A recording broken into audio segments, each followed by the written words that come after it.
1992 ficou marcado pela passagem de um furacão. Um que varreu o governo Collor e foi parar em Miami, batizado Andrew, nome de príncipe. Aliás, Charles se separou de Diana, enquanto uma nobre geração de revolucionários chegava aos 50 anos e os democratas ao poder nos Estados Unidos. 1992 ficou marcado por esses e outros furacões. Drama.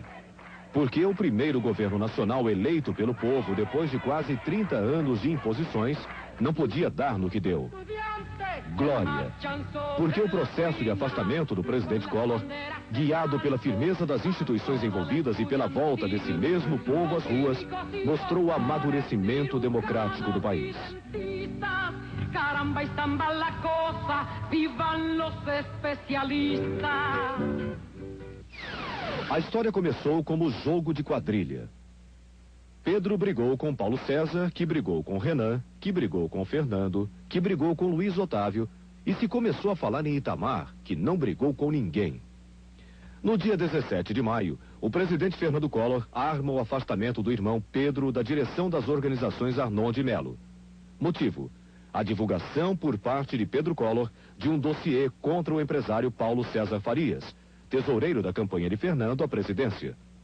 Mais tarde, o ex-presidente da Petrobras, Luiz Otávio Mota Veiga, dizia não entender a preocupação do governo com o caso de um empresário que não tinha sequer cargo público.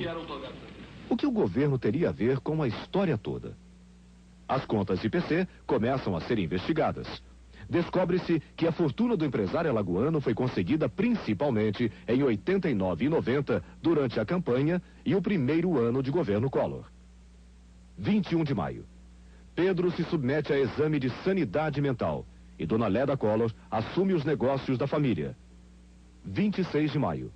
Congresso cria CPI sobre o caso e Collor vai à televisão pedir desculpas pelo irmão. 27. Sai o resultado do exame. O caçula dos Collor não tem problemas mentais e nem provas contra Fernando. Pedro diz que carregou nas tintas ao dizer que PC era a testa de ferro do presidente. Sua mulher, a primeira cunhada Maria Tereza, vira musa do outono. 1º de junho. Primeira denúncia ligando PC a Magri. O seringalista Giacomo Trento diz que PC teria escolhido a empreiteira Norberto Odebrecht para a construção do canal da maternidade, no Acre, levando 10% de propina. Magri, Margarida Procópio e o ex-governador do Acre, Edmundo Pinto, teriam levado 5% cada. 6 de junho. A Receita Federal investiga notas frias passadas por PC durante a campanha e o então secretário de governo, Jorge Bornhausen, diz que a CPI é perda de tempo. 8 de junho. PC admite que pressionou Mota Veiga a pedido de Wagner Canhedo para conseguir um empréstimo da Petrobras à VASP. 9 de junho. PC segue admitindo que a CPI consegue provar, dessa vez, que Collor ganhou para a campanha mais do que declarou. E cita 3 amigos no governo, os ex-ministros Alceni Guerra, Carlos Chiarelli e Zélia Cardoso de Mello. 10 de junho. O empresário Takeshi Imai relata a tentativa de extorsão feita a ele pelo esquema PC. Pressão para que ele, Imai, aceitasse a intermediação da From Brasil na venda de 1.600 pulverizadores ao governo para combate à dengue. Entre os envolvidos, Jorge Bandeira de Mello, piloto da campanha de Collor. 13 de junho. Augusto Farias, irmão de PC e deputado pelo PRN de Collor, diz que Paulo César não cai sozinho. 14 de junho. O governador de São Paulo diz que o impeachment é regra do jogo. 15 de junho. Lua cheia. 16. Takeshi Imai na CPI confirma acusações. 18. CPI fala em pedir indiciamento de PC por formação de quadrilha e extorsão. 20 de junho. Entra em cena Renan Calheiros, ex-líder do governo, afirmando que as denúncias vão chegar ao gabinete do presidente. O governo pede a tutela do PFL de Antônio Carlos Magalhães. 22 de junho. O ex-ministro Bernardo Cabral confirma que Renan Calheiros avisou Collor sobre as fraudes de PC nas eleições de Alagoas. O vice-líder do governo no Senado, Ney Maranhão, diz que é sonegador. Mário Amato, presidente da Fiesp, completa: todos nós somos corruptos. 23 de junho. Mário Amato continua: o crime compensa. 24. Amato divulga nota dizendo que não é bem assim. 65% dos paulistas acham que Collor tem ligações com PC. E Itamar se diz pronto para cumprir a Constituição. 25. Renan Calheiros propõe detector de mentiras para os pronunciamentos de Collor. É processado por calúnia e difamação. João Santana fala à CPI e nega a existência de um esquema PC. 28 de junho. Surge um elo de ligação entre Collor e PC. O ex-motorista da secretária do presidente, Heriberto França, diz que sua ex-patroa, Ana Scioli, que também se assina Maria Gomes, pagava as contas da casa da Dinda com dinheiro de PC. 30 de junho. Collor vai à TV e nega. Não apresenta provas. Repele a ideia de renúncia e consegue apoio da população e do PFL. O embaixador Marcos Coimbra, na CPI, também não apresenta novidades. 1º de julho, Heriberto França confirma na CPI o que já tinha dito. Descobre-se que a conta de Ana Scioli, que ganhava na época pouco mais de 2 milhões por mês, movimentou só em maio 240 milhões. 8 de julho. As investigações da CPI chegam cada vez mais perto de Collor. Descobre-se que um funcionário da EPC, empresa de PC Farias, depositou quase 19 milhões de cruzeiros na conta de Ana Scioli, ou Maria Gomes. E que o Opala usado pelos filhos de Collor no Rio de Janeiro era de PC. 15 de julho. Lafayette, então presidente do Banco do Brasil, é acusado de tentar intimidar os parlamentares envolvidos com a CPI. Collor visualiza no movimento político um suposto sindicato do golpe. 22. O ex-deputado Sebastião Curió apresenta 3 fitas gravadas com telefonemas que envolvem Bernardo Cabral, PC Farias e $120 mil num esquema para que ele, Curió, se elegesse deputado pelo PRN do Pará. Me deve um apoio de campanha. 23 de julho. Os intocáveis do FBI e da Interpol entregam um relatório ao então secretário de Polícia Federal, Romeu Tuma, que diz que as 8 empresas de PC Farias no exterior não passam de instrumentos para a lavagem de dólares conseguidos ilegalmente. 24 de julho. Descobre-se que Rosane Collor recebia da EPC, empresa de Paulo César Farias, o equivalente a $20 mil mensais. Collor, na Espanha, nega que o país atravesse uma crise. Dia 27. O ex-secretário particular de Collor, Cláudio Vieira, diz na CPI que as contas da Casa da Dinda eram pagas com um empréstimo de $5 bilhões feito no Uruguai. 2 parlamentares da CPI vão confirmar a versão em Montevidéu. 29 de julho.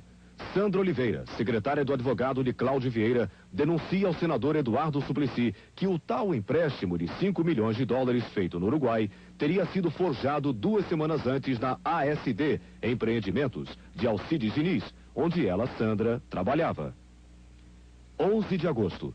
PC Farias confessa um empréstimo de $7,5 milhões feito ao presidente da VASP, Wagner Canhedo, mas nega qualquer tipo de associação com a empresa. 10 mil estudantes vão às ruas pedir o impeachment do presidente. 12 de agosto. Levantamento parcial da subcomissão de bancos da CPI diz que em 1 ano e meio, Rosane Collor recebeu mais de $500 mil de PC. Quinta-feira, 13. Collor pede que o povo use verde e amarelo no domingo seguinte. O Brasil amanhece de luto no domingo. Nas principais capitais do país, o povo foi às ruas de preto. 18 de agosto. O presidente da CPI, Benito Gama, diz que há provas contundentes da ligação entre Collor e PC, acusado de 7 crimes, e acha o pedido de impeachment inevitável. Dia 20. Fica acertado que a Ordem dos Advogados do Brasil e a Associação Brasileira de Imprensa, através de seu presidente Barbosa Lima Sobrinho, apresentarão um pedido de impeachment do presidente. Sexta, 21. A subcomissão de bancos da CPI garante que Collor e PC Farias fugiram do bloqueio dos cruzados em março de 90. Os estudantes cariocas fazem a maior manifestação até então pelo afastamento do presidente. 25 de agosto. O relator da CPI, senador Amir Lando, faz a leitura das 200 páginas do relatório final da comissão. 500 mil pessoas se reúnem no Vale do Anhangabaú, em São Paulo, pelo impeachment de Collor. Outras 12 capitais se mobilizam. 26. A comissão da CPI aprova o relatório final por 16 votos a 5, com a adesão de parlamentares governistas. A tropa de choque do governo aposta tudo na possibilidade da votação na Câmara ser secreta. 29 de agosto. Os chamados ministros éticos, liderados por Célio Borja, pedem a renúncia de Collor. Domingo, dia 30. Collor vai ao rádio e à televisão. Diz com firmeza que as acusações contra ele são mentirosas, mas não prova nada. Segunda, 31. A CPI prova que Ana Scioli, ou Maria Gomes, secretária de Collor, sacou todo o dinheiro de sua conta 2 dias antes do anúncio do plano econômico que bloqueou os cruzados. Collor diz que errou ao confiar demais em PC. 1º de setembro. O presidente da Câmara, Ibsen Pinheiro, recebe o pedido de impeachment e o governo trama seu afastamento do processo. A Polícia Federal investiga os custos de uma festa paga por Rosane Collor para a amiga Eunícia Guimarães. 7 de setembro, dia da independência. O presidente é vaiado durante as cerimônias oficiais. Dia 15, os estudantes voltam às ruas. 16, o então ministro da Ação Social, Ricardo Fiuza, usa dinheiro da Previdência para a compra de votos em favor do governo. Aristide Junqueira pede a saída de Lafayette Coutinho do Banco do Brasil e de Álvaro Mendonça da Caixa, por uso político do dinheiro público. 17 de setembro. Collor distribui palavrões ao falar de parlamentares da oposição. É vaiado ao visitar Dona Leda, internada no dia anterior em uma clínica cardíaca no Rio de Janeiro. O argentino Luiz Mário Núñez afirma ter levado em 1990 mais de 500 quilos de cocaína para PC Farias. Dia 18. Quase 1 milhão de pessoas em São Paulo pedem a saída de Collor. 21 de setembro. A secretária de Rosane Collor, Maria Isabel Teixeira, confessa que gastou $1 milhão de PC Farias com a patroa e a casa da Dinda. 22. Descobre-se que Zélia Cardoso de Mello recebia uma mesada de $10 mil paga por PC. O deputado Gastone Rigg tenta ganhar tempo e foge com a defesa do presidente contra o pedido de impeachment. Nem há por que manobra. Quarta-feira, 23. O Supremo Tribunal Federal decide que o pedido de impeachment será julgado por voto aberto e antes das eleições municipais. 24 de setembro. Berto Mendes, mordomo da casa da Dinda, confirma que PC pagava contas de Collor. A polícia descobre que 13 assessores de Zélia Cardoso de Mello também recebiam mesada de PC Farias. 25. PC é indiciado em 9 crimes. 26. 80% da população rejeitam Collor. E descobre-se que o esquema PC chegava à sofisticação de dados como perfume preferido de mulheres de deputados e tipo de escola que os filhos de deputados frequentam. Dia 27. O ex-ministro Heraldo Tinoco abre os cofres do Ministério da Educação para comprar votos contra o impeachment. A oposição garante ter mais que os 336 votos necessários para a aprovação pela Câmara do julgamento do presidente no Senado. Terça-feira, 29 de setembro de 1992. O dia do sim. Também saibamos ser coerentes. Meu voto pela dignidade, por aquilo que Minas Gerais representa, é sim. E que o Brasil...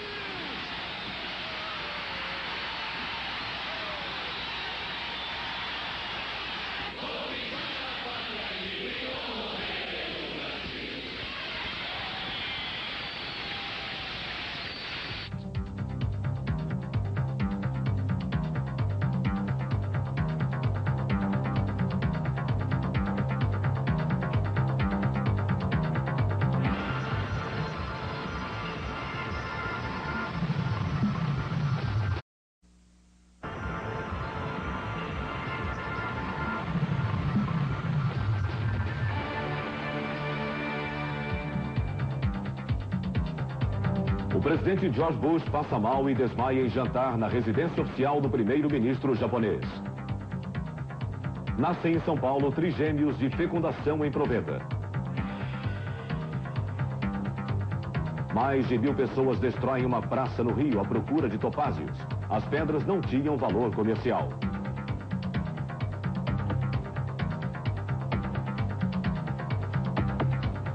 Imelda Marcos é presa, acusada de corrupção e roubo dos cofres públicos.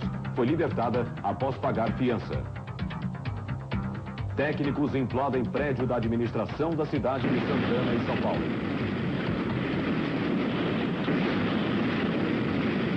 Em junho de 1992, o Rio de Janeiro fez história. Representantes de 178 países se reuniram durante 2 semanas no Rio Centro, na Barra da Tijuca, tentando encontrar uma solução comum para garantir a salvação da Terra. A alguns quilômetros de distância dali, 1.400 organizações não governamentais de defesa do meio ambiente, as chamadas ONGs, ergueram uma cidade de lona, o Fórum Global no Aterro do Flamengo, com a ajuda da iniciativa privada e dos governos do Rio e de São Paulo. A Prefeitura e o Governo do Estado, com a ajuda do Governo Federal, arrumaram o Rio com novas praças, ruas recapeadas e uma via expressa para os chefes de Estado, a linha vermelha, ligando o Aeroporto Internacional do Rio com a Zona Sul. Para completar a arrumação, o Exército ocupou as ruas com uma operação de guerra, que praticamente acabou com a criminalidade durante os dias da conferência. Neste paraíso na Terra, o presidente Fernando Collor, distante da guerra política em Brasília, reinou absoluto, assumindo a presidência da ECO 92. Grandes personalidades do mundo se encontraram no Rio, desde o francês Jacques Cousteau ao senador Albert Gore, o político mais ecológico dos Estados Unidos, que depois seria eleito vice-presidente americano. No Rio Centro, a conferência acabou se transformando num confronto entre ricos e pobres, como admitiu o próprio secretário-geral da ONU para Rio 92, Maurice Strong. E um grande vilão foi escolhido, o presidente americano George Bush, que até o último minuto manteve em suspense sua participação na ECO 92. Os Estados Unidos também mantiveram até o final a posição contrária à criação de um fundo de ajuda aos países pobres com 0,7% do produto interno bruto dos países ricos. E não assinaram uma das mais importantes convenções da ECO 92, a da biodiversidade. Mesmo assim, George Bush, pressionado pelo público americano e se sentindo ameaçado na campanha presidencial, resolveu vir ao Rio. E acabou tendo um encontro inédito. Pela primeira vez ficou sob o mesmo teto que o presidente cubano Fidel Castro, uma das estrelas da conferência. Os ecologistas saudaram os resultados da ECO 92, reconhecendo o esforço do mundo em debater a salvação do planeta. Mas as convenções assinadas no Rio, e principalmente a Agenda 21, um documento de 900 páginas, um compromisso de preservação do meio ambiente para o próximo século, foram consideradas muito vagas, porque não estabelecem prazos e limites definidos. O Brasil foi um dos grandes vencedores da ECO 92, conquistando nada menos que 2 bilhões e 600 milhões de dólares em fundos para seus projetos ecológicos.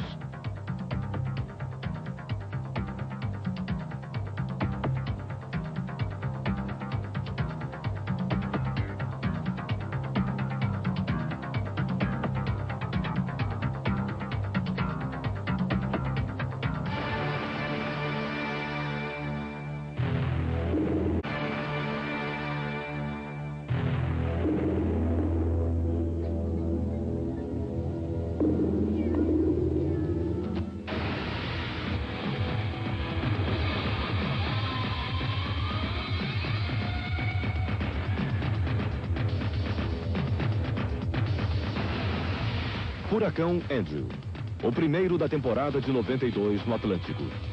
Como tantas outras vezes, os moradores da Flórida se prepararam para o pior. 1 milhão de pessoas deixaram para trás suas casas, protegidas da única maneira possível, com tábuas, pregos e fitas adesivas. Mas desta vez, como há muito tempo se temia, o pior chegou. A destruição começou pelas Bahamas. Os ventos de até 260 km por hora varreram as ilhas, deixando 4 mortos. Na Flórida, começava a contagem regressiva. A espera não durou muito. Ventos como não se viam há 3 décadas invadiram a Flórida, desde a ponta sul dos Estados Unidos até Palm Beach. Imagens de destruição que aos poucos o mundo ia conhecendo através da TV. Aviões arrastados como brinquedos. Quarteirões arrasados com a força de uma bomba atômica. A cidade parou. O Andrew deixou um rastro de destruição e morte no sul da Flórida. Homestead, a área mais atingida, era um dos bairros mais pobres da grande Miami. Agora, os sobreviventes haviam perdido tudo. Casas, móveis, carros. O furacão atravessou a Flórida e chegou ao Golfo do México com menor força. No mar, voltou a carga, investindo contra o Texas, Louisiana e Mississippi. O drama se repetiu, principalmente na Louisiana, mais atingida. O Andrew foi o furacão que mais causou danos na história dos Estados Unidos. 20 bilhões de dólares. Enquanto o furacão ainda causava estragos no território americano, os moradores da Flórida começavam a contar os mortos. Seria difícil voltar à vida.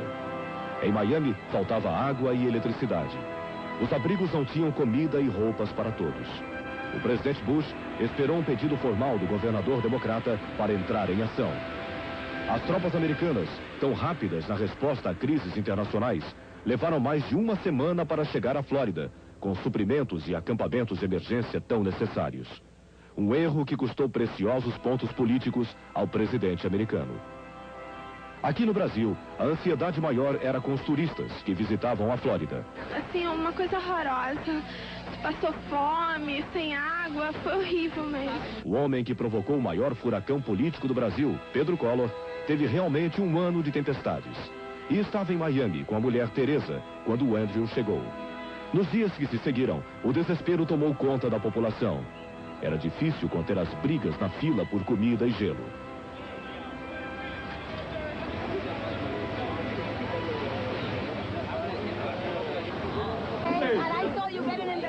O caos e a falta de autoridade facilitaram os saques. As tropas da Guarda Nacional precisaram entrar em ação, criando momentos de tensão.